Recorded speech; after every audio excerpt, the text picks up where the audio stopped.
Welcome to the College Investor Audio Show, where we talk about the biggest issues impacting millennial money, from student loan debt to side hustles to building wealth. We will show you how to get out of debt so that you can build real wealth for the future. Hello and welcome to the show today. So glad you are here as we take a look at the best student loan alternatives. Love it. Let's get right to it. So being a college student may require you to figure out some ways to actually pay for the school without taking on a huge amount of debt. Perhaps it means working part-time or even longer hours in the summer. It might entail researching for scholarships and grants. Some students use the GI Bill to cover the costs after deployment. It's certainly a challenge to cover your tuition and living expenses when you're a college student on a budget. And according to the Education Data Initiative, by the way, the average public university loan student borrowed $31,410 to complete their degree. Phew! Using federal loans to pay for a university education might seem like it's the only way to go, but those loans usually have to be repaid.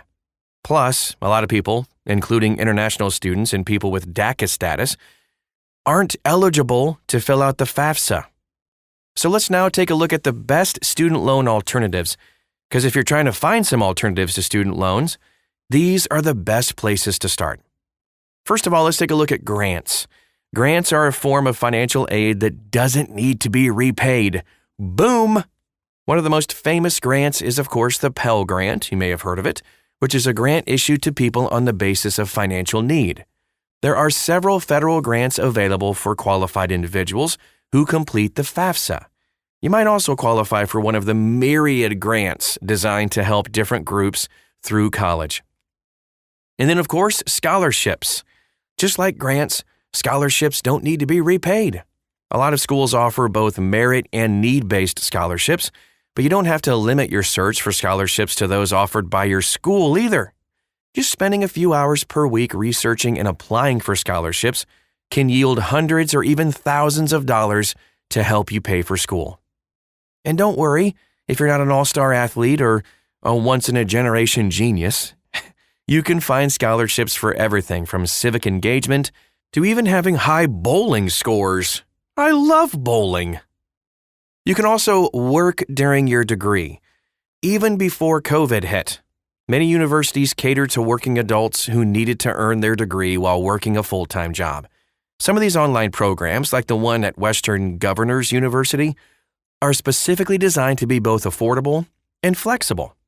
In a survey we conducted at the College Investor, 75% of students would still choose to work even if they didn't have to. Work seems to be an integral part of college life. So, if you can hold down a full-time job and live frugally, you can minimize debt during your degree and escape debt faster once you graduate. Now let's talk about income share agreements.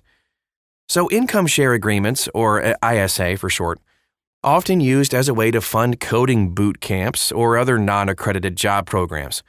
Under an ISA, you'll pay a portion of your income to the institution for a limited period of time.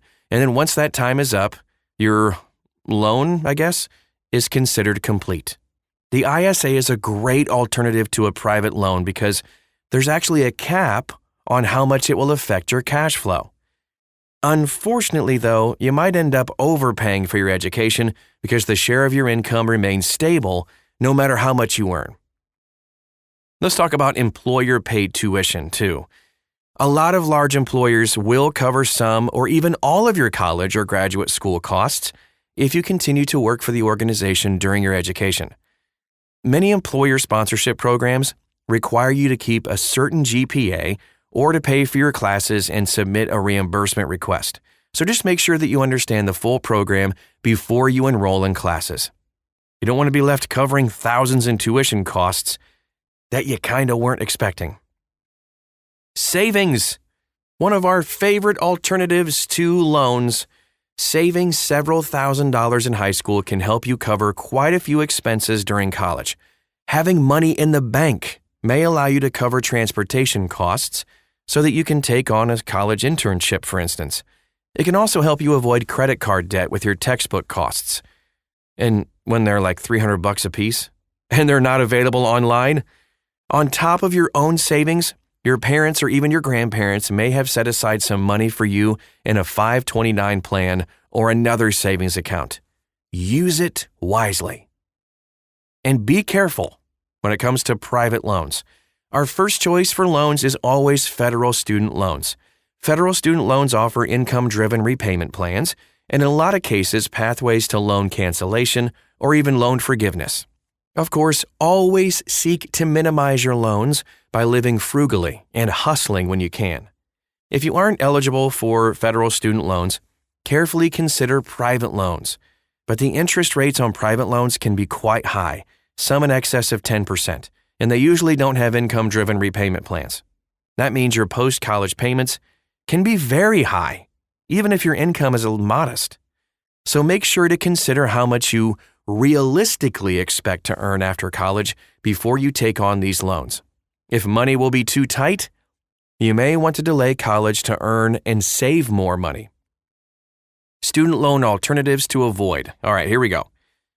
Getting your degree is absolutely important, and it can unlock higher paying jobs and better professional opportunities, but a degree isn't something to pursue at all costs. These higher interest debts aren't worth taking on. Credit cards. Okay, credit cards are an incredible financial tool in some circumstances, and even as a college student, you might qualify for a credit card with a limit of several $1,000s.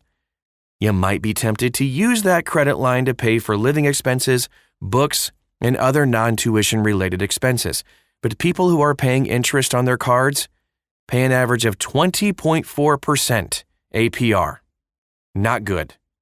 It's easy to get sucked right into using credit cards in college, only to find yourself stuck in a lot of debt. Avoid using credit cards, and if you do, try to pay it off in full to avoid high interest rates. Title loans and payday loans. A title loan or a payday loan will never get you thousands of dollars to cover your tuition. But they may cover an inexpensive computer or a few books until you get paid. The trouble with these short-term loans is the obscenely high interest rates. They carry rates in excess of 100% annually. Ludicrous. With the interest rates and fees, most people just can't repay the loan in full after 2 weeks. People are stuck renewing their loan month after month. Even working overtime may not be enough to pay off this loan in full. It's like you got to win the lottery. Avoid title and payday loans during your college years at all costs. It may be better to work more and slow down earning your degree than to get trapped in these high-cost loans. Take steps now to minimize your student debt later. In some cases, a debt-free degree actually could be a reality. Choosing a low-cost program, earning money during school, and using your own or even your parents' savings could allow you to avoid debt altogether. But in other cases, avoiding student loan debt completely just isn't possible. But that doesn't mean you should throw up your hands and sign up for the maximum amount of loans you can. Combining some of these alternatives we talked about today to student loans and living frugally and choosing lower cost programs can help you minimize student loan debt.